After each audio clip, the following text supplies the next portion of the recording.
시간 하나님의 말씀 봉독하는 시간입니다. 오늘 주님께서 주시는 말씀 열왕기상 11장 9절에서 11절까지 말씀입니다. 제가 한 절 읽고 여러분 한 절 읽고 우리 마지막 절은 다 같이 읽도록 하겠습니다. 솔로몬이 마음을 돌려 이스라엘의 하나님 여호와를 떠남으로 여호와께서 그에게 진노하시니라. 여호와께서 일찍이 2번이나 그에게 나타나시고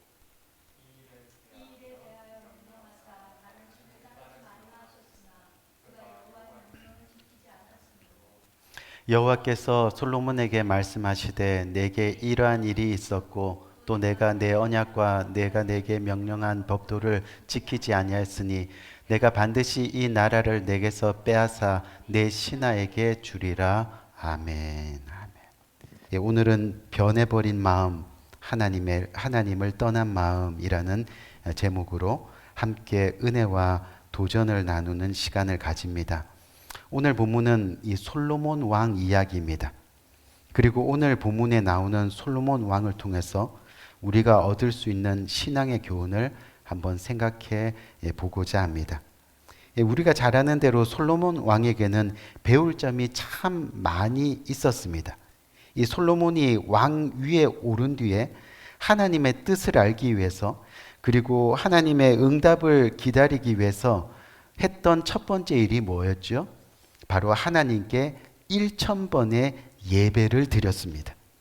무슨 이야기냐면 솔로몬 왕은 하나님의 뜻에 관심이 많았던 사람입니다. 나라와 백성을 잘 다스리기 위해서 또한 지혜를 달라고 기도했던 그런 사람이었습니다. 이 일로 인해서 하나님이 기뻐하셨고 하나님의 말씀에 순종하며 걸어가는 그의 삶에 하나님은 복을 주셨습니다. 하나님의 뜻이 아니면 움직이지 않았습니다. 언제나 하나님 말씀에 순종하는 삶 그 자체였다는 겁니다. 그런데 그런 솔로몬이 어느 날 변하기 시작했습니다. 오늘 본문 말씀 9절을 보니까 뭐라고 되어 있습니까? 바로 솔로몬이 마음을 돌려 이스라엘의 하나님 여호와를 떠남으로 여호와께서 그에게 진노하시니라 라고 말씀하고 있습니다. 솔로몬이 하나님을 떠났다라고 성경은 기록하고 있다는 거죠. 여러분이 잘 아시는 탈무드에 이런 이야기가 나옵니다. 한 나그네가 길을 가다가 마차를 만나게 되지요. 너무나 다리가 아파서 제발 그 마차 좀 태워달라고 이 마부에게 부탁을 했더니 마부가 기꺼이 타라고 허락을 해주었습니다. 나그네가 마부에게 물었습니다.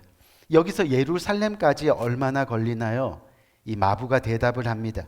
이 정도 속도라면 한 30분 정도 걸립니다.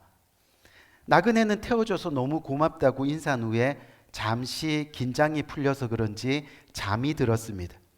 그리고 나서 잠시 후에 깨어보니까 30분은 좋게 지난 것 같았습니다. 그래서 예루살렘에 거의 다 왔나요? 하고 물었습니다. 그랬더니 마부가 아니요. 예루살렘은 여기서부터 1시간 거리 떨어져 있는 곳에 있습니다. 나그네가 깜짝 놀라면서 아니 아까는 30분 거리라고 하셨잖아요.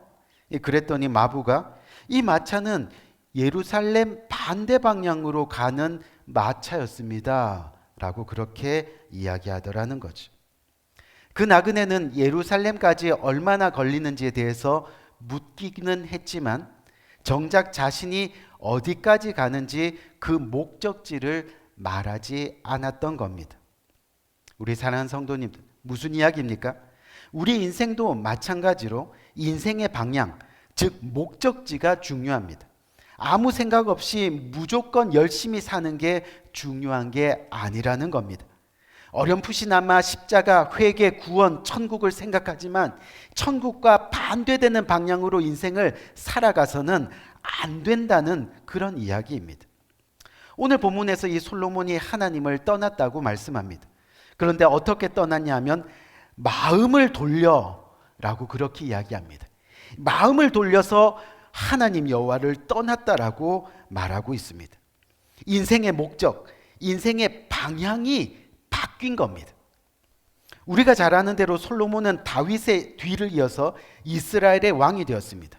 열왕기 3장에 보면 솔로몬이 왕이 되자마자 한 일이 바로 기브온 산에 올라가서 하나님께 예배하는 일이었습니다. 그리고 거기서 1000번의 예배를 드리고 그의 마음을 온전히 하나님에게로 향했습니다. 그리고 하나님이 가장 기뻐하시는 일을 이루었습니다. 뭐지요? 바로 예루살렘 성전을 건축했습니다. 그런 그에게 하나님은 솔로몬이 무엇이든지 구하면 다 들어주시겠다고 말씀하시고 약속하셨습니다. 그 결과 어땠습니까? 예전에도 없었고 그 당시에도 없었고 앞으로도 없을 엄청난 축복을 하나님께서는 허락하셨다는 겁니다. 그런데 어느 순간 하나님을 향한 솔로몬의 이 초심이 변했습니다. 그대로 유지되었더라면 얼마나 좋았겠습니까? 하지만 안타깝게도 하나님을 의지하던 마음이 변하고 결국은 하나님을 떠납니다. 그 원인이 오늘 성경 말씀을 계속해서 읽어보면 세상에서 자신이 가진 것 때문입니다.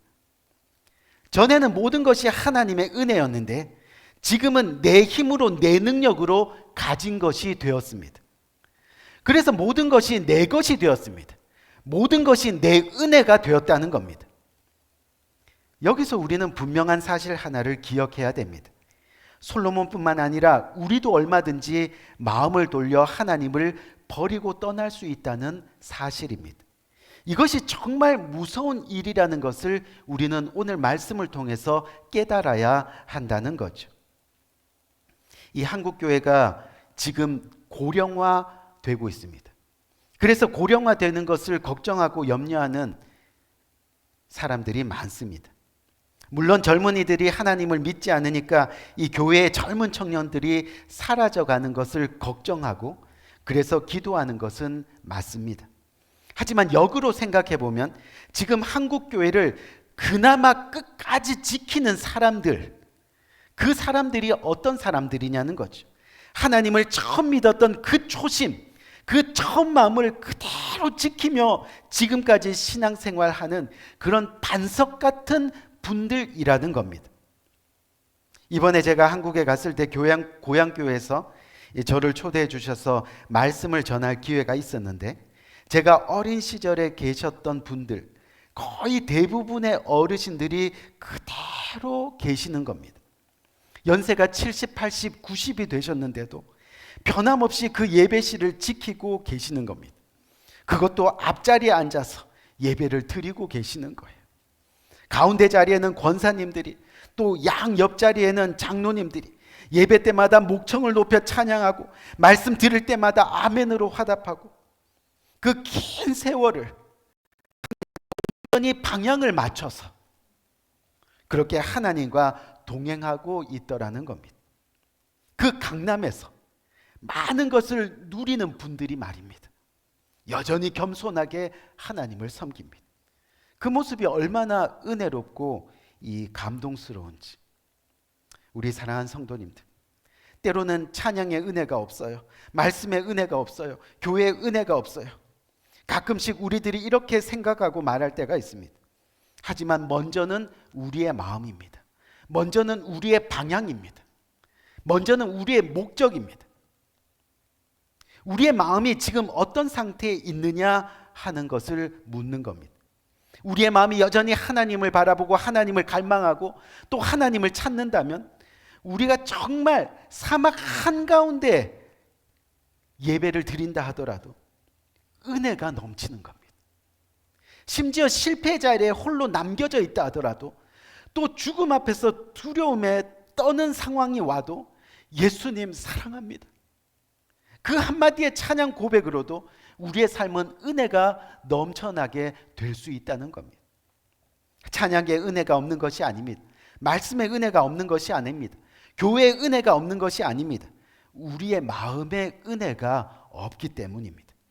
우리의 마음에 말씀이 없고 우리의 마음에 기도가 없고 우리의 마음에 경건이 없다 보니 은혜가 보이지 않는 겁니다. 이 성경을 보면 은혜가 사라진 그 마음에 뭐가 자리 잡고 있는다고 말씀합니까? 바로 불평, 원망, 남탓, 비방, 미움, 분노, 그리고 특히 뭐예요? 교만. 여러분, 이런 것들이 있으면 결국은 만족함이 사라지게 되고요, 계속해서 우리의 마음과 생각과 입술은 부정을 이야기하게 되는 겁니다. 지금 내 언어에 불평과 원망이 있어요. 남 탓을 해요. 또 내 마음에 미움과 분노가 있고요, 또 내 생각에 저주와 교만이 있다면 지금 우리는 은혜 가운데 살아가지 못하고 있는 증거입니다. 즉 우리 안에 말씀이 없고 예배가 없고 경건이 없고 기도가 없다는 그런 증거가 되는 겁니다. 오늘 솔로몬이 이스라엘의 하나님을 버렸습니다. 왜지요? 가만히 보니까 솔로몬 왕이 지금 최고의 축복을 누리게 되었어요. 정치적으로 군사적으로도 엄청난 힘을 가지게 되었습니다. 무역적으로도 경제적으로도 많은 재산을 누리게 되었습니다.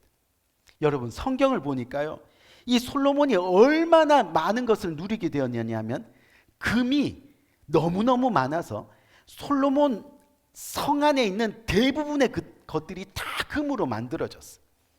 그가 앉은 보좌도 금으로 만들어졌고요, 그가 먹고 마시는 잔, 그릇 다 금으로 만들어졌어요. 심지어 솔로몬을 호위하고 있는 군사들이 들고 있는 그 방패도요, 다 금이었어요. 은은 얼마나 흔했는지 그냥 돌덩어리처럼 막 치면서 다닐 정도였어요. 우리 귀한 성도님들, 사람은 잘 나갈 때 조심해야 됩니다. 왜요? 반드시 교만이 찾아오게 되어 있습니다. 늘 여러분들에게 말씀드리잖아요. 돈을 많이 벌수록, 높은 지위에 올라갈수록, 남보다 더 건강할수록 사람들은 이 모든 것이 다 내가 잘해서 그렇다 하고 착각하는 교만을 반드시 경험하게 되어 있다는 겁니다. 빨리 벗어나야 됩니다. 왜요? 전에도 말씀드렸지만 교만이 찾아오면 어떤 현상이 일어나느냐? 바로 교만이 우리의 영적인 눈을 가려서 하나님을 보지 못하게 만드는 겁니다. 결국 하나님을 두려워하지 않습니다. 솔로몬도 그랬습니다. 1000번을 예배 드리면서 하나님께 구했던 그 지혜로 나라를 잘 다스렸는데 지금에 와서 보니까 자신이 지혜롭게 나라를 잘 다스렸기 때문에 지금 이스라엘이 잘 사는구나, 그렇게 교만의 착각에 빠져 있었던 겁니다. 점점 더 부자가 되고 점점 더 권력을 갖게 되다 보니까 이 자연스럽게 솔로몬이 어떻게 행동합니까? 그것들을 지켜야겠다는 생각이 들었습니다. 사실 하나님만 의지하고 하나님의 뜻대로 나가기만 하면 하나님이 왜 안 지켜주셨겠어요? 그런데 오늘 밤 내가 너의 목숨을 가져가면 창고에 쌓인 곡식이 무슨 소용이 있겠느냐? 하나님께서 그렇게 2번씩이나 경고하셨는데도 솔로몬은 더 이상 하나님을 찾지 않습니다. 애써 외면합니다. 하나님을 볼 수 없고 하나님의 음성을 들을 수 없고 그런 상태가 되었습니다. 결국 솔로몬의 마음이 변하기 시작했습니다. 결국은 하나님을 떠나게 되었습니다. 결국은 지극히 세상적인 방법으로 살아가게 됩니다. 어떻게 해요? 오늘 본문 열왕기상 11장 1절에서부터 쭉 읽어보면 솔로몬이 자기 자신의 권력, 자기 자신의 재산, 자기 자신의 위치를 지키기 위해서 어떤 행동을 합니까?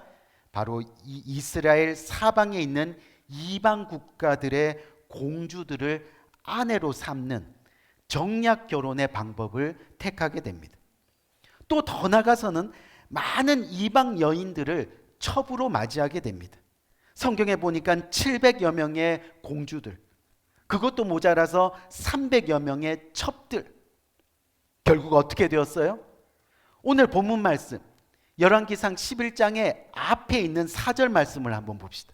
솔로몬이 어떻게 되었어요? 솔로몬의 나이가 많았을 때 그의 여인들이 그의 마음을 돌려 다른 신들을 따르게 하였으므로 왕의 마음이 그의 아버지 다윗의 마음과 같지 아니하여 그의 하나님 여호와 앞에 온전하지 못하였으니. 저는 이 대목을 읽을 때마다 너무 슬픈 거예요. 그리고 오늘 이 말씀에 주목해야 될 단어가 하나 있습니다. 돌려. 마음을 돌려. 다윗은 마음을 돌려 항상 하나님께 가까이 갔는데 솔로몬은 마음을 돌려 세상을 향해 갔다는 겁니다.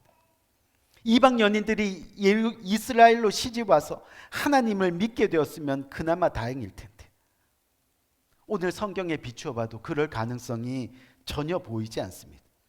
그래서 신약 성경에서도 믿지 않는 자와 멍에를 같이 매지 말라고 이야기하고 있는 거예요. 보세요. 결국 하나님께로 향했던 솔로몬의 마음만 돌아서게 되는 거예요. 세상으로 향하게 되었습니다. 결국 솔로몬의 마음이 썩어 없어질 세상에 집착하게 되었어요. 온 나라를 우상 숭배로 물들이게 되었어요. 이것이 돌려의 뜻입니다. 아버지 다윗 왕과 근본적 차이가 있는 겁니다. 여러분, 다윗도 사실 허물이 많았잖아요. 다윗도 실수가 많았습니다. 하지만 그의 마음이 완전히 하나님께로부터 벗어난 적이 없습니다. 죄를 지었어요. 하지만 언제나 하나님께로 그 마음을 돌려 회개했습니다. 용서를 구합니다. 그리고 돌아옵니다. 다윗 왕도 돌렸습니다. 솔로몬도 돌렸는데 그 방향이 너무나 다른 겁니다. 그 결과 솔로몬은 하나님을 떠납니다. 10절 말씀 한번 볼까요? 이 일에 대하여 명령하사 다른 신들을 따르지 말라 하셨으나 그가 여호와의 명령을 지키지 않았으므로. 세상으로 마음이 돌아간 솔로몬은 더 이상 하나님 말씀에 순종하지 않는 겁니다. 우리 귀한 성도님들, 우리가 인생을 살아가면서 절대 조심해야 되는 게 바로 이겁니다. 양다리 신앙입니다. 타협하는 신앙입니다. 말씀 없는 신앙입니다. 그렇게 되면 결국은 다리가 찢어지고 하나님을 배반하고 세상을 섬기게 되어 있습니다. 그래서 마태복음 6장 24절을 보면 뭐라고 이야기해요? 한 사람이 두 주인을 섬기지 못할 것이니 혹 이를 미워하고 저를 사랑하거나 혹 이를 중히 여기고 저를 경히 여김이라. 너희가 하나님과 재물을 겸하여 섬기지 못하느니라 라고 말씀하고 있는 거죠. 여러분, 인간의 마음은 하나입니다. 둘을 동시에 똑같은 마음으로 대할 수가 없는 겁니다. 두 신을 똑같이 섬길 수가 없습니다. 재물을 사랑하면 하나님을 온전히 사랑할 수 없습니다. 세상을 사랑하면 그 마음이 하나님께로 향할 수가 없습니다. 결국은 하나님과 등지게 되어 있다는 그런 이야기입니다. 세상에 푹 빠져서 살아가던 솔로몬의 결과는 어찌 보면 너무나 당연했던 거죠. 그래서 야고보서 4장 4절을 보니까 뭐라고 말씀하세요? 결국 세상의 마음을 주는 사람을 가리켜서 그런즉 누구든지 세상과 벗이 되고자 하는 자는 스스로 하나님과 원수되는 것이라. 무슨 뜻이에요? 세상에 마음을 주면 하나님에게서 마음이 떠나는 것은 당연한 겁니다. 그것은 결국 하나님과 원수되는 겁니다. 하나님께서 인생 만사를 주관하시고 절대 주권자이신데 하나님과 원수가 되면 그 다음 우리 인생은 뻔한 겁니다. 솔로몬의 인생이 세상을 향하게 되면서 인생이 꼬이기 시작했습니다. 하나님의 축복이 떠나갑니다. 그렇게 번성하던 솔로몬의 인생, 그리고 이스라엘 나라가 어떤 일이 이루어지게 됩니까? 오늘 본문 11절 말씀을 보니까 뭐라 그래요? 여호와께서 솔로몬에게 말씀하시되 내가 이러한 일이 있었고 또 내가 내 언약과 내가 내게 명령한 법도를 지키지 아니하였으니 내가 반드시, 그냥도 아니고 뭐요? 반드시 이 나라를 너에게서 빼앗아 내 신하에게 주리라 선포합니다. 여러분, 하나님이 여기서 빼앗아, 이 빼앗다는 이 단어는요 바로 히브리 원어로 카라 이런데요, 내가 틀림없이 쪼개겠다, 틀림없이 찢겠다, 틀림없이 나누겠다. 구체적으로 말하면 나라가 남북으로 분열되는 예언의 선포를 하시는 겁니다. 결국 여러분 어떻게 됐어요? 우리가 잘 아는 대로 이스라엘이 북이스라엘과 유다로 갈라졌어요. 그리고 나중에는 북이스라엘은 아수르에게 망하고요, 남유다는 바벨론에게 망하게 됩니다. 솔로몬 이후에 완전히 이스라엘이 망했습니다. 사라졌습니다. 1948년 5월 14일 독립을 선언할 때까지 그 긴 세월을 떠돌이 생활을 하는 이스라엘 백성들. 여러분 얼마나 기가 막힙니까? 솔로몬이 그렇게 번성하게 전성기를 누리게 된 게 무엇 때문입니까? 자기가 잘나서 그런가요?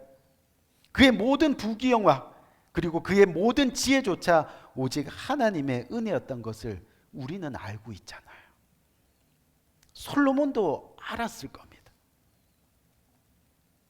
솔로몬이 그 마음을 하나님께로 향하고 있을 때 베풀어 주신 하나님의 은혜. 우리가 오늘 이곳에서 예배하는 것이 하나님의 은혜임을 믿으시기 바랍니다. 감사하시기 바랍니다. 주님께 영광 돌리시기 바랍니다. 이 프랑스의 소설가 중에 모파상이라는 분이 계시는데 이 모파상의 작품 가운데 목걸이라는 단편 소설이 있었습니다. 저도 학창 시절에 읽었던 기억이 있는데 이번에 말씀을 준비하면서 다시 한번 훑어보게 됐어요. 그 책의 주인공인 마틸드는 이 가난한 공무원의 아내였습니다. 그런데 이 여인은 허영심이 좀 많았던 여인이었습니다. 허영심이 많은 사람이라서 남편의 수입으로 만족하지 못하고 살아갑니다. 불행하다고 자기 자신을 여깁니다. 그러던 어느 날 이 장관의 파티에 초대를 받게 됩니다. 그래서 그녀가요 통장을 다 털어서 아주 멋진 파티복 드레스를 구입합니다. 그런데 파티복에 어울리는 목걸이를 구입할 돈이 모자랐습니다. 그래서 친구에게서 고민하다가 그 목걸이를 빌렸습니다. 그런데요 이 파티장에서 한참 파티를 즐기던 가운데 보니까 친구에서 빌린 그 목걸이가 사라진 겁니다. 친구의 목걸이를 잃어버렸습니다. 이 고민하다가 빚을 얻어가지고 그 똑같은 목걸이를 사서 친구에게 돌려주었습니다. 그리고 그 빚을 갚느라 10년 동안 죽을 고생을 하며 살아갑니다. 10년이 지난 이후에 친구와 만나서 우연히 이런저런 이야기를 하다가 지난날의 사연을 털어놓게 되었습니다. 그 말을 들은 친구가요 아이고 가엾어라 우리 가여운 마틸드 그 목걸이 가짜였어 하고는 소설이 끝납니다. 우리 사랑하는 성도님, 어쩌면 우리 가운데 많은 사람들이 이런 모습으로 인생을 살아가고 있는지 모릅니다. 세상의 헛된 것에 얽매여 허송세월을 하다가 인생을 허무하게 마치게 되는 거죠. 오늘 솔로몬 이야기에서 가장 비극적인 부분이 바로 이겁니다. 성경 어디에도 그가 하나님의 징계에도 불구하고 돌이켜 회개했다는 언급이 1절 없습니다. 성경은 솔로몬의 타락과 그에 따른 징계만을 우리들에게 보여주고 있습니다. 물론 전도서를 보면 솔로몬이 후회하는 모습들이 보이죠. 우리 사랑하는 성도님, 우리 하나님께서는 우리가 죄를 짓는다고 해서 지금 당장 심판하시지 않을 때가 많습니다. 왜요?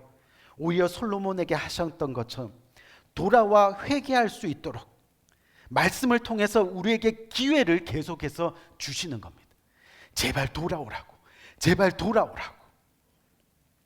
하지만 그 기회가요, 여러분 계속해서 주어지는 것은 아닙니다.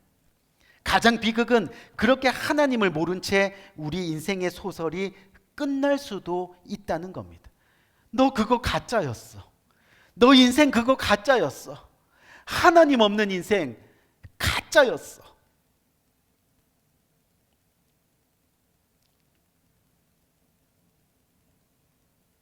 우리 사랑하는 성도님들, 혹시 하나님의 말씀에 순종하는 것보다 나의 판단과 생각을 더 낮게 여기는 교만함이 여러분들의 심령 가운데 지금 있지는 않습니까? 하나님보다 더 사랑하고 있는 우상이 우리 삶과 마음에 남아있지는 않습니까? 오늘도 돌이키시라고 말씀하시는 하나님의 음성을 무시하지 말아야 하겠습니다. 바라기는 오늘 지혜롭다고 여겼던 솔로몬의 안타까운 타락을 기억하면서 부디 우리들은 하나님 말씀에 불순종하는 죄를 짓지 않도록 언제나 주님께로 돌아와 죄 사함의 은혜를, 구원의 은혜를 누리며 살아가는 우리 모두가 되기를 주님의 이름으로 간절히 축원드립니다. 분명한 것은 우리 인생의 황금기는 우리가 세상에서 물질과 건강의 축복을 누릴 때가 아니라 바로 이 시간 하나님을 진심으로 경외하고 진심으로 예배하고 그리고 그 하나님을 끝까지 바라보며 말씀대로 살아가길 노력하는, 아멘, 이 순간임을 우리는 기억해야 하겠습니다. 우리 시간 간절한 마음으로 한번 기도할까요?